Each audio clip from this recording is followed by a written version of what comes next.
As of one time, a soft drink company had a fleet that was the sixth largest ship in the world.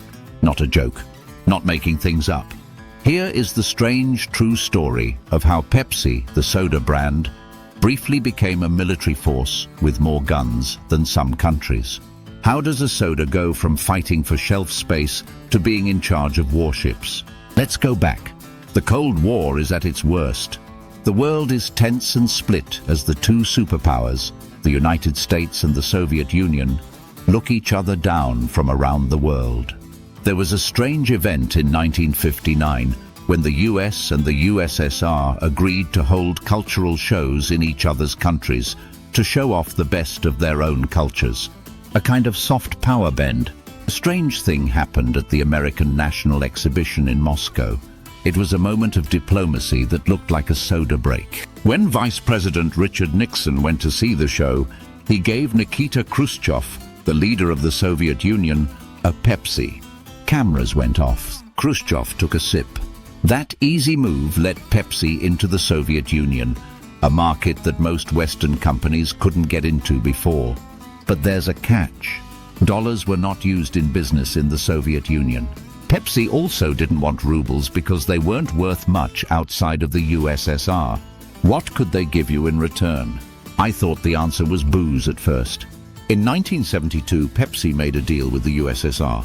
In return for Stolichnaya vodka, the USSR would let Pepsi be sold in the USSR. People in the East got soda, and people in the West bought Pepsi vodka. Easy. Smart. It worked for a while. Let's go back to the late 1980s. A huge thirst for Pepsi had grown in the Soviet Union. Pepsi had become a well-known brand. We needed a new deal now, and vodka by itself wasn't going to do it. Russia's economy was getting worse, and there were still problems with the currency. They came up with something new. They had something else for Pepsi. In 1989, the Soviet Union decided to give PepsiCo a fleet of 17 submarines, a cruiser, a frigate, and a destroyer, in exchange for more Pepsi blend. Yes, that is true. Pepsi had a fleet for a short time, with 17 submarines and a few warships. That made the soda company's fleet the sixth biggest in the world right away, bigger than many real countries. Take that in. A company that was famous for catchy jingles and cola ads was now a naval military power. Pepsi wasn't getting ready for battle, though. It wasn't about taking over the whole world, though that would have made a crazy marketing strategy. Instead, the company didn't want to keep the boats. They quickly gave them to a Swedish scrapyard so that it could take them apart.